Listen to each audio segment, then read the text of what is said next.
The smell of caramelized hickory, charred mesquite, and sweet barbecue sauce drifted across the manicured 2-acre lawn of my parents' estate in Ridgefield, Connecticut.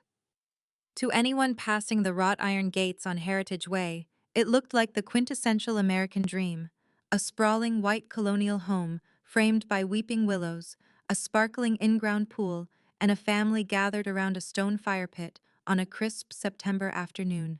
But inside that perimeter, the air was suffocating. It always has been. My name is Elena Vance.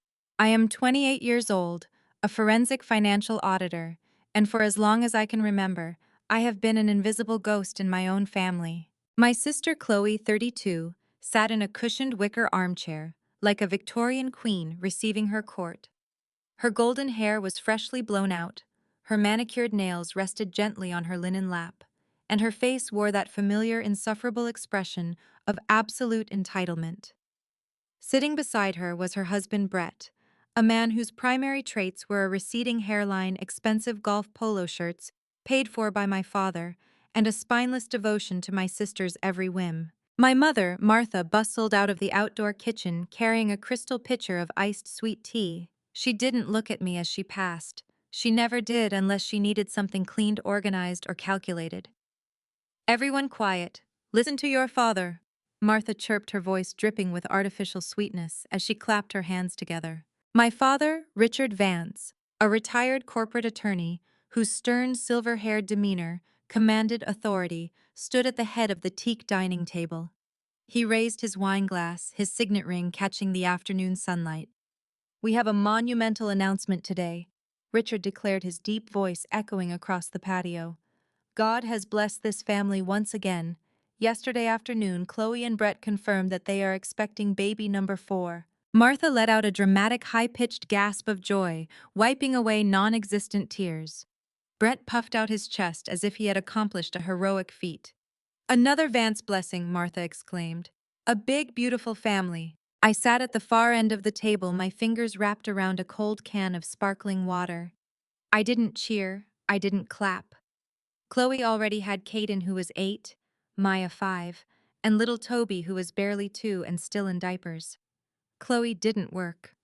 Brett shifted between mid-level sales jobs that my father repeatedly pulled strings to get him. They lived in a house my parents helped purchase, drove cars my parents leased, and ran a lifestyle funded almost entirely by family subsidies. And because my golden girl deserves the absolute best for carrying our family's future. Richard continued, turning his gaze toward Chloe with a rare, genuine smile. Your mother and I have decided to celebrate properly. Tomorrow morning, we are taking Chloe and Brett to the dealership in Greenwich to buy her a brand new fully loaded BMW X5. Chloe squealed, jumping up to throw her arms around my father's neck. Oh, Daddy, the dark blue with the cognac leather interior. Whatever you want, sweetheart, Richard chuckled. And that's not all. Right after we sign the papers, the 4 of us, your mother, me, Chloe, and Brett are driving straight down to Cape Cod for a 3-day, 2-night celebration at the Ocean Edge Resort. Spa treatments, golf, and oceanfront dining. A heavy silence settled over my chest. Not because I envied the car, nor because I cared about a trip to Cape Cod. I had built my own career, bought my own condo in Stamford without a single dime of their help, and paid off my own student loans, down to the last cent. No. The silence came from the immediate sickening realization of what was missing from his grand plan. 3 children, Caden, Maya, and Toby. Wait, I said softly, setting my can down on the table. The sound of metal hitting teak was sharp in the autumn air. Who is watching the kids? The celebratory laughter died down instantly. The atmosphere turned cold, crisp, and hostile. Martha turned to me, her fake smile instantly vanishing, replaced by that smooth, condescending tilt of the head she reserved exclusively for me. Well, Elena, darling, Martha said, her voice dropping into that sweet, manipulative tone people use when they aren't asking a question, but issuing an order. You will handle the children while your sister gets her well-deserved rest. It's already settled. I looked around the table. Richard was staring at me from across the patio. He didn't speak, but his slate-gray eyes conveyed the exact same message he had hammered into my psyche since I was 6 years old. Do not embarrass this family. Know your place. Do what you are told. For 28 years, I had endured the cold violence of this family.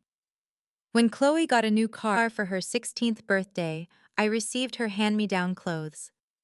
When Chloe went to an expensive private university, my parents told me they couldn't afford my tuition, forcing me to work 2 jobs while maintaining a full course load. When I was hospitalized with pneumonia at 22, my mother called once to ask if I could still do Chloe's taxes from my hospital bed. I was the baseline, the servant, the unpaid backup plan. I took a slow, deep breath, looked my mother straight in the eyes and said, "Why me? That is not my responsibility." The entire table froze. A song thrush chirped in the willow tree, mocking the dead silence below. Chloe's triumphant smile melted away. Her eyes narrowed into slits. Then she let out a sharp, ugly laugh that sounded like dry leaves scraping across concrete. "Why you?" Chloe sneered, leaning over the table. "Elena, you don't have a husband. You don't have children. You work from home half the time anyway. What else do you possibly have to do? Consider it training for real life." Training. Like my entire existence was merely a rehearsal for serving hers. Like my time, my career, my rest, and my humanity were worthless simply because I hadn't chosen to reproduce. "If you can afford a luxury vehicle and a coastal resort," I said, keeping my voice dead even, "you can afford a professional background-checked nanny. Or you can take your own children with you." "Do not speak to your sister in that tone," Richard barked, slamming his palm onto the table. "Family helps family, Elena. We have raised you, provided for you, and we expect you to step up when your sister needs support. This is not a debate." I looked at my father.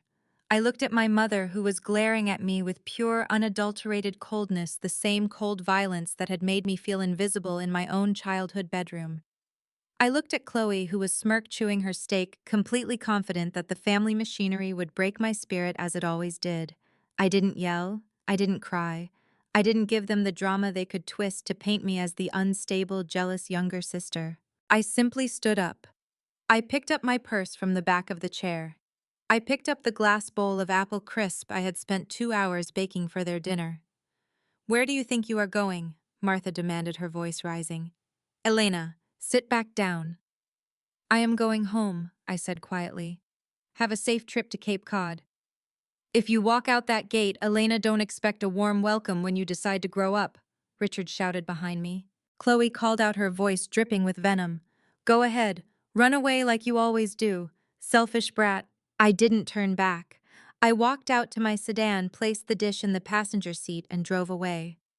As I merged onto the highway toward Stamford, my hands shook against the leather steering wheel. I thought leaving quietly had drawn a line in the sand. I thought one clear, unambiguous no would finally teach them where my life began and their demands ended. I was dangerously naive. The next morning, Sunday, started at 6:15 a.m. with a jarring, persistent vibration on my nightstand. I groaned, reaching out from under the duvet to grab my phone.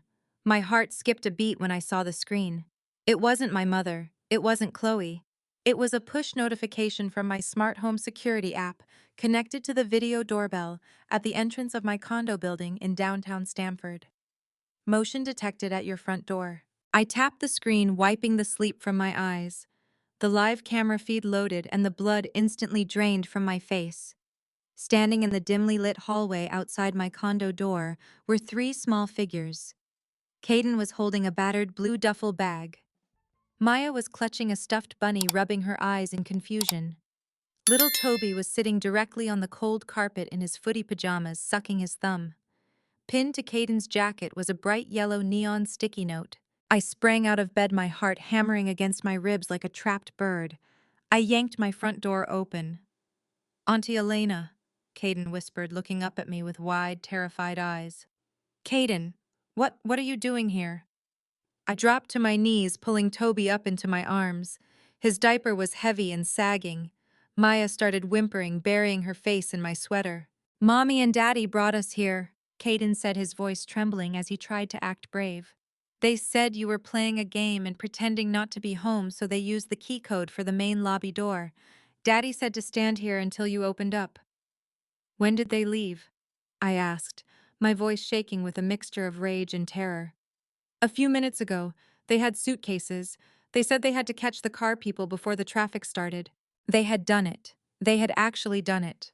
They had driven from Ridgefield to Stamford in the dead of dawn, bypassed building security by following a resident through the gate, dumped 3 children under the age of 9 in a public hallway, and driven off toward Greenwich and Cape Cod. I grabbed the yellow sticky note pinned to Caden's jacket. The handwriting was unmistakable, Chloe's loopy, arrogant script. Elena, stop being a dramatic victim. We know you're home. Family comes first whether you like it or not. We'll be back Tuesday night. Feed them, don't give Toby dairy, and don't ruin our weekend. C and B. My hands shook so violently the paper rattled. This wasn't just boundary violation.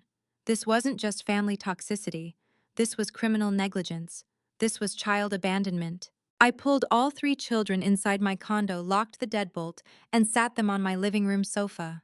I turned on the TV to a morning cartoon channel, retrieved 3 juice boxes from my fridge, and gave them crackers. Auntie Elena is going to make a quick phone call, okay? I told Caden, keeping my voice as calm and reassuring as humanly possible. Stay right here with your sister and brother. I walked into my home office, shut the door, and dialed Chloe's cell phone. Straight to voicemail. I dialed Brett's cell phone. Straight to voicemail. I dialed my mother's phone. It rang 4 times before she picked up, her voice backgrounded by the smooth jazz playing inside a high-end luxury vehicle. Elena, I hope you are calling to apologize for your grotesque behavior last night, Martha said sternly. Chloe told me she dropped the kids off. You see, family always works it out. Now please make sure. Mother, listen to me very carefully. I interrupted, my voice dropping into a register so cold and hard it startled her into silence. Chloe and Brett abandoned 3 children outside my door in an apartment hallway. I never agreed to take them. I am not their legal guardian. Oh, stop the theatrics, Elena, Martha snapped. They are your niece and nephews. You are in your apartment, it's fine. It is not fine, it is illegal, I said. I am giving you, Chloe and Brett, exactly 30 minutes to turn those cars around and come pick up these children.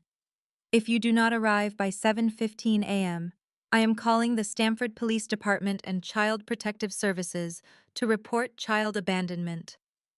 A sharp intake of breath hissed through the receiver. You wouldn't dare, Martha whispered, her voice laced with sudden panic. You would ruin your sister's trip over a personal grudge. Do you know what that would do to your father's reputation in the community? To Chloe's stress levels during her pregnancy? 30 minutes, Mother. The clock started 5 seconds ago. I hung up the phone. I sat at my desk, staring at the blank screen of my computer. The silence in the room was heavy, suffocating. Part of me, the broken, conditioned child inside me, begged me to back down. Just watch them for 3 days, the voice whispered. It's easier. If you call the police, they will hate you forever. They will never forgive you. I looked at the door of my office. Through the frosted glass, I could see the small silhouettes of Caden and Maya watching cartoons.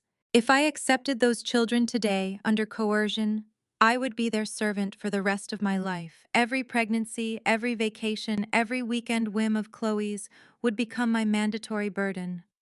My boundaries would be erased forever. 7 o'clock passed. 7:15 a.m. arrived. My phone remained dead silent. No cars pulling up, no text messages saying they were turning around. They were testing me. They believed my threat was a bluff, a desperate bid for attention from the emotional, difficult daughter. My hand was steady as I picked up the phone and dialed the non-emergency line of the Stamford Police Department. Stamford Police Officer Higgins speaking. What is your emergency? Good morning, I said clearly. My name is Elena Vance. I am reporting an incident of child abandonment at my residence. By 8:30 a.m., 2 uniformed officers and an investigator from the Connecticut Department of Children and Families, DCF, were sitting in my living room. Officer Briggs, a burly man with graying temples and tired, empathetic eyes, took notes on a digital tablet while his partner knelt by the couch, offering Maya a plush teddy bear from their cruiser. To be clear, Ms. Vance, Officer Briggs said, leaning forward, you did not give verbal or written consent to take physical custody of Caden, Maya, and Toby Vance today. I explicitly refused last night in front of 4 witnesses, I said, handing him my phone. Here are the text messages from last night. Here is the video footage from my doorbell camera, showing Brett Blake dropping the children at 6:12 a.m. and walking away while they were still in the hallway. And here is the note pinned to my nephew's coat. Officer Briggs reviewed the doorbell clip. His jaw tightened as he watched Brett push the lobby door open, drop the duffel bag, and sprint back toward a waiting white SUV without ever looking back to see if anyone opened the condo door. Unbelievable, the DCF investigator, a woman named Sarah Jenkins, muttered, making a swift entry on her clipboard. Leaving a 2-year-old unattended in a multi-tenant residential hallway, that constitutes reckless endangerment of a minor. I am their aunt and I love them, I said, looking Officer Jenkins dead in the eye. I will keep them safe, warm, and fed right now while you conduct your investigation. But I want it officially documented on the police report that I am acting as an emergency temporary shelter, not a consenting caregiver. And I want charges filed if appropriate. Officer Briggs looked at me with a mixture of shock and profound respect. Most families try to sweep this under the rug, Ms. Vance. My family uses the rug to hide crimes, I replied coldly. Not today. While Officer Briggs made calls to locate Brett and Chloe's location, who were currently blissfully driving toward a luxury car dealership in Greenwich. I took Caden's blue duffel bag into the guest room to pack away their clothes and check if they had brought Toby's prescription eczema cream. I unzipped the side pocket of the duffel bag expecting to find diapers or extra socks. Instead, my hand struck a heavy, thick manila folder tucked beneath a plastic bag of pull-ups. I pulled it out. Written on the front of the folder in my mother's precise handwriting were 3 words: Elena, Financial, Gardier. My brow furrowed. I opened the folder. What I found inside didn't just make my blood run cold, it turned my entire world into ice. Inside were 4 sets of legal and financial documents dated over the last 18 months. A primary emergency and medical authorization form for Stamford Public Schools and Greenwich Pediatric Care listing Elena Vance as the primary legal guardian responsible for all medical bills and emergency pickups for Caden, Maya, and Toby. Attached was a signature line. The signature read, Elena Vance, but the E swung wildly to the left and the V was stiff. It was a crude, blatant forgery. A daycare payment, guarantor contract for Little Sprouts Academy, binding Elena Vance as the secondary financial guarantor for an overdue balance of $8,400 racked up by Chloe and Brett. A loan application document from Ridgefield Community Bank for a $45,000 personal loan under Brett Blake's name. Attached as the secondary cosigner was my name, my social security number, my date of birth, and my home address. A vehicle financing authorization form from Greenwich BMW dated 3 days ago. It listed my name as the primary credit reference for a lease agreement on a 2026 BMW X5 M Sport valued at $82,000.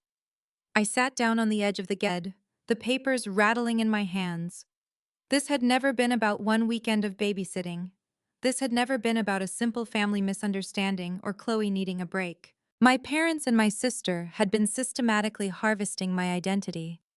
They were building a legal and financial paper trail to convert me into the permanent unpaid financial cushion and secondary parent for Chloe's expanding family.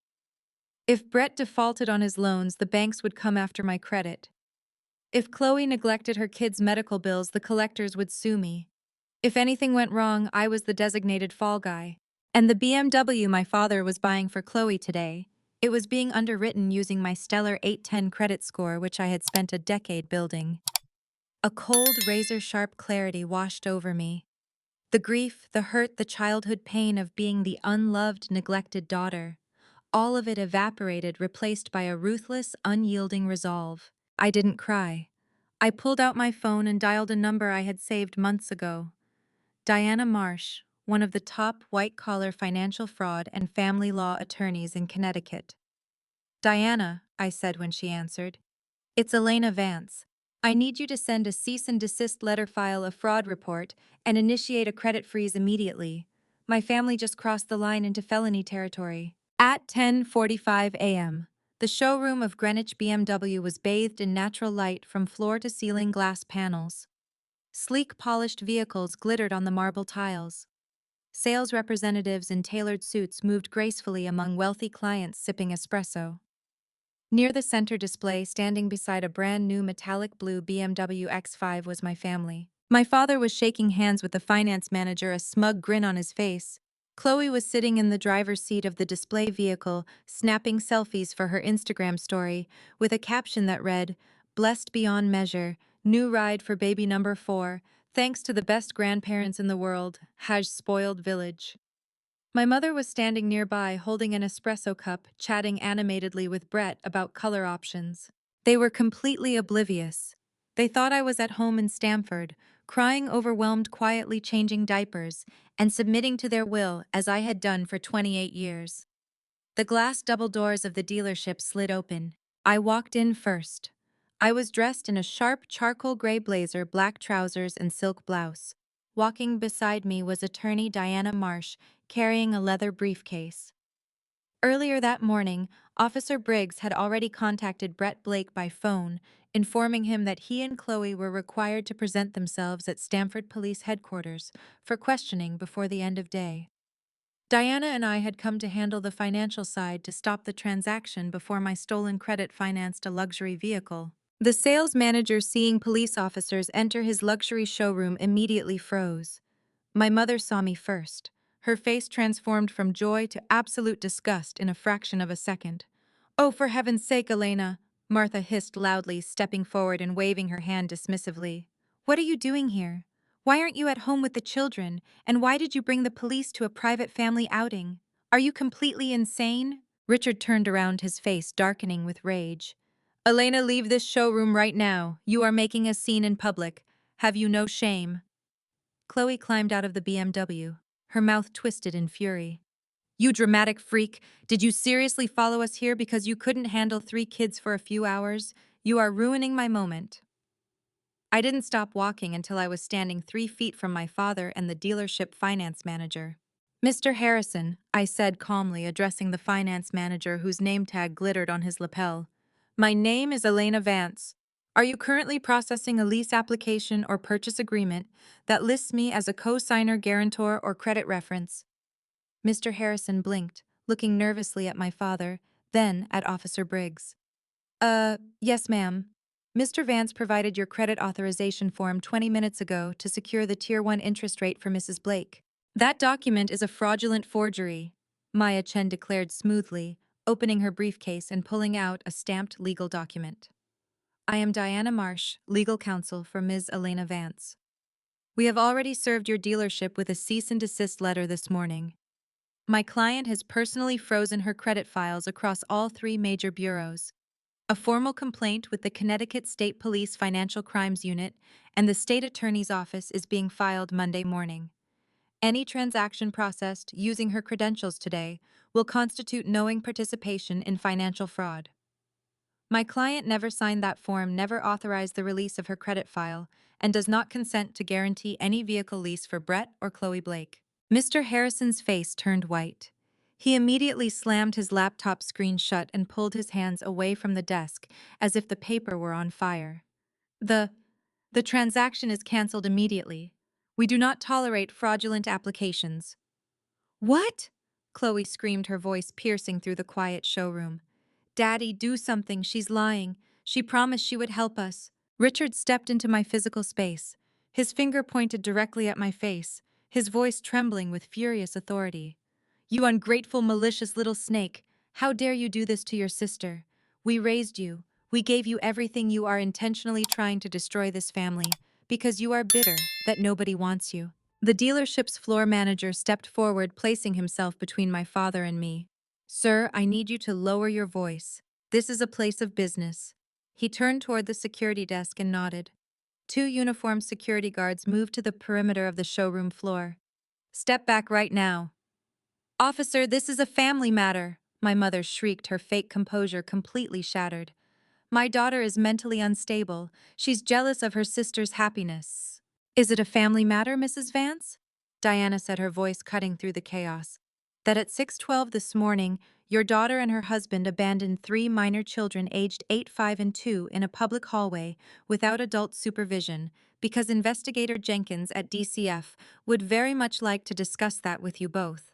She is expecting Brett and Chloe at the Stamford field office by 2 o'clock this afternoon." The entire showroom went dead silent. Several wealthy customers turned around staring in horror. The dealership staff lowered their heads, whispering to one another. Brett Blake, who had been hiding behind my father the entire time, suddenly looked like he was going to throw up. We didn't abandon them. We left them with their aunt. The doorbell video footage shows you dropping them in a public corridor and sprinting away while the tenant was asleep, Officer Briggs stated coldly. Ms. Vance had explicitly refused custody the night before. That constitutes a felony charge of risk of injury to a minor under Connecticut General Statutes Power 5321, a Class D felony, carrying up to 5 years in prison. Chloe let out a dramatic sobbing wail, clutching her stomach. I'm pregnant. I'm pregnant and under stress. You can't arrest me. Elena, tell them to stop. Tell them you're sorry. I looked at my sister. For 28 years, I had looked at her with a desperate wish to be loved, to be accepted, to be seen as an equal. But looking at her now, crying, crocodile tears beside an unsold luxury car, holding a stolen life built on my forged name, I felt nothing. No anger, no grief, just a profound, liberating emptiness. I am not sorry, Chloe, I said, my voice echoing clearly across the pristine marble floor. And I am no longer your backup plan. Diana turned to Brett and Chloe, her voice level and cold. Mr. and Mrs. Blake, you have already been contacted by Officer Briggs this morning. You are expected at Stamford Police Department headquarters for questioning before 5 o'clock today regarding the child abandonment report and the forged financial documents. If you fail to appear, your attorney, she nodded toward the pale Mr. Sterling, can explain what a warrant looks like. Richard, do something! Martha screamed, grabbing my father's arm. Fix this, call the judge, call our attorney. Richard Vance stood in the middle of the Greenwich BMW showroom, surrounded by luxury vehicles he could no longer buy, law enforcement officers who could not be charmed, and a daughter he could no longer control. For the first time in my life, I saw my father's face break. He didn't look powerful. He didn't look respected. He looked like an old, exposed fraud. And as Brett grabbed Chloe's arm and steered her toward the exit, shoulders hunched, heads low, the celebratory morning completely destroyed, my father looked at me, not with disappointment, with terror. The aftermath was not a swift, clean resolution. It was a glorious, methodical demolition of every lie my family had constructed over 30 years. By Sunday evening, news of the incident had leaked through the Ridgefield and Stamford social circles. When you bring police officers into a luxury car dealership in Greenwich, people talk. Diana Marsh didn't just defend me, she went on the offensive. By Monday morning, Diana had filed a formal criminal complaint for identity theft, in the first-degree forgery and financial fraud, against Brett Blake and Martha Vance, whose handwriting was officially matched by a forensic document examiner to the forged daycare and school authorization forms. The consequences hit them like a series of falling dominoes. First, the financial collapse. When the banks were formally notified of the identity theft investigation, every line of credit associated with my forged guarantee was frozen instantly.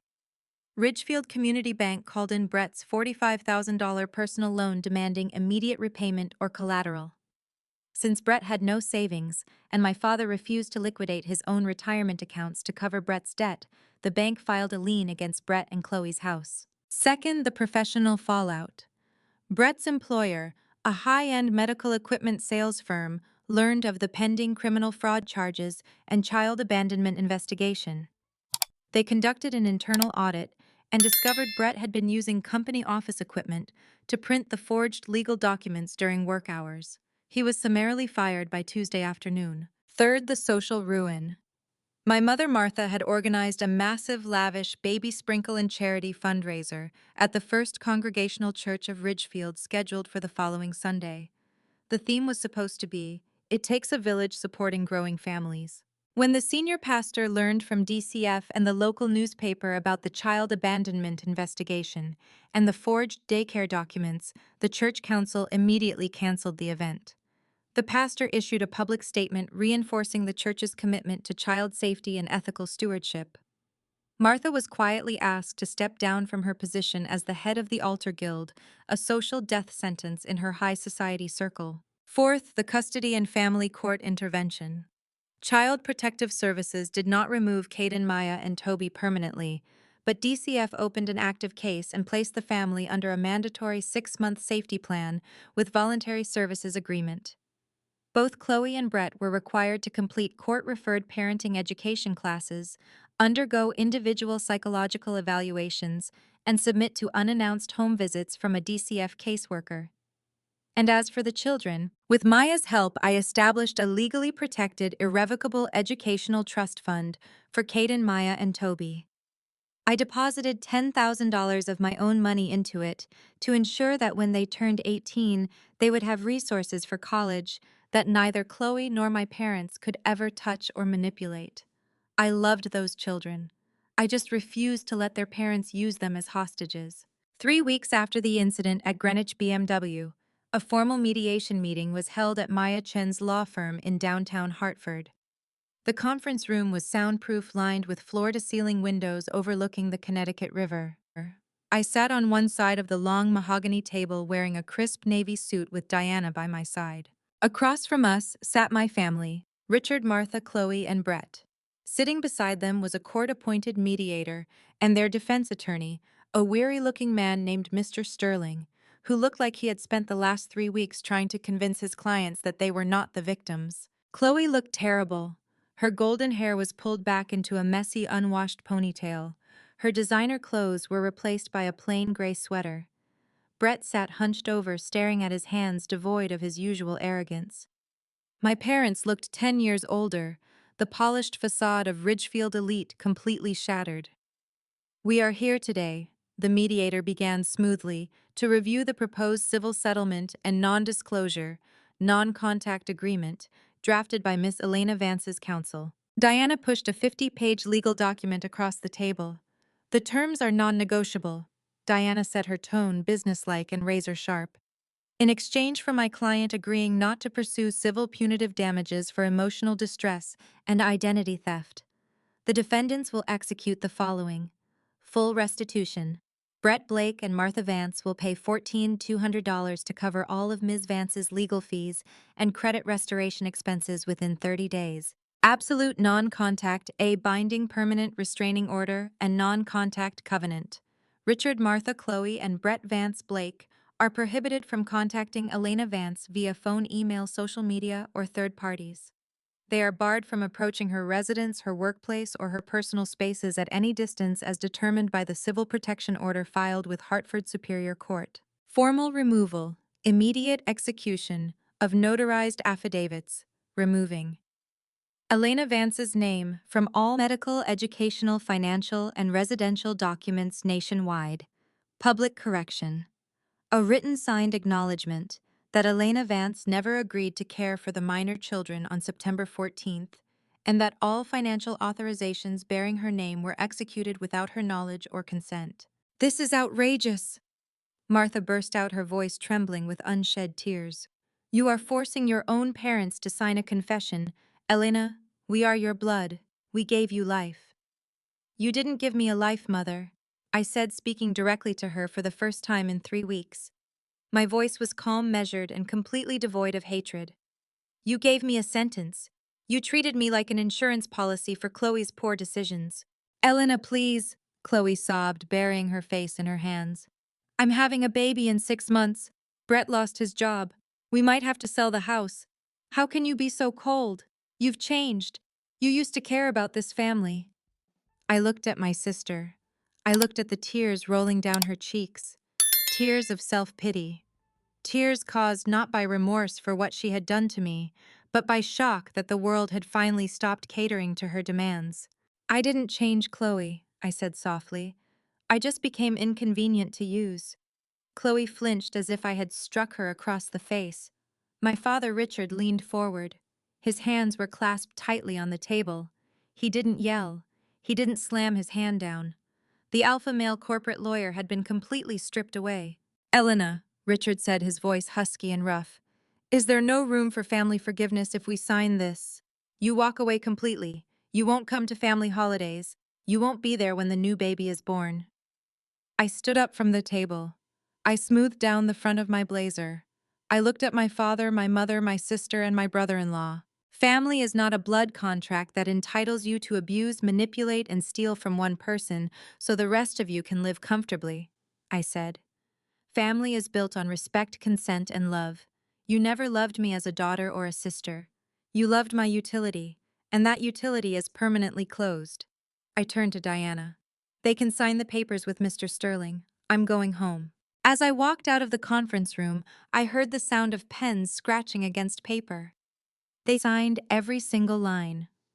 2 months later, in late November, I accepted a promotion as the Senior Regional Director of Forensic Audit for a major financial firm headquartered in Raleigh, North Carolina. Higher salary, a corner office overlooking the city skyline, and a fresh start 600 miles away from Connecticut. The night before my movers arrived to pack up my Stamford condo, I sat on my balcony with a hot cup of chamomile tea. The autumn air was cold, crisp, and clean. My phone lay on the glass table beside me. It was quiet. There were no emergency calls from my mother demanding money. There were no manipulative text messages from Chloe complaining about babysitting. There were no guilt trips, no unexpected visits, no forged documents waiting in my mailbox. Just peace. Absolute glorious peace. I pulled up my email and opened a message from Caden's school counselor, whom I had legally authorized to receive monthly updates about my nephew's progress. Attached was a scanned drawing Caden had made in art class. It showed a house with a big yellow sun, 3 small children playing in a yard, and a lady in a gray suit holding a heart. Written at the bottom in 8-year-old handwriting were the words, "Thank you for helping us, Auntie Elena." Tears filled my eyes, not tears of sadness, but tears of deep healing relief. I hadn't destroyed my family, I had saved myself, and in doing so, I had shown those 3 children that boundaries are real, that honesty matters, and that no one has the right to treat you as a stepping stone. My story isn't about revenge, it isn't about hatred. It is about the fundamental truth that every human being must eventually learn: boundaries are not cruelty. Boundaries are the ultimate act of self-respect. You can love people from a distance and still refuse to let them consume you. You can forgive people for their toxicity and still close the door permanently behind them. And when you finally have the courage to say a quiet, unyielding no to the people who depend on your weakness, you don't lose a family, you find your freedom. I took a sip of my tea, listened to the quiet rustle of the autumn leaves below, and smiled into the cool night air. For the first time in 28 years, nobody was coming to use me. And for the first time in my life, I was finally home.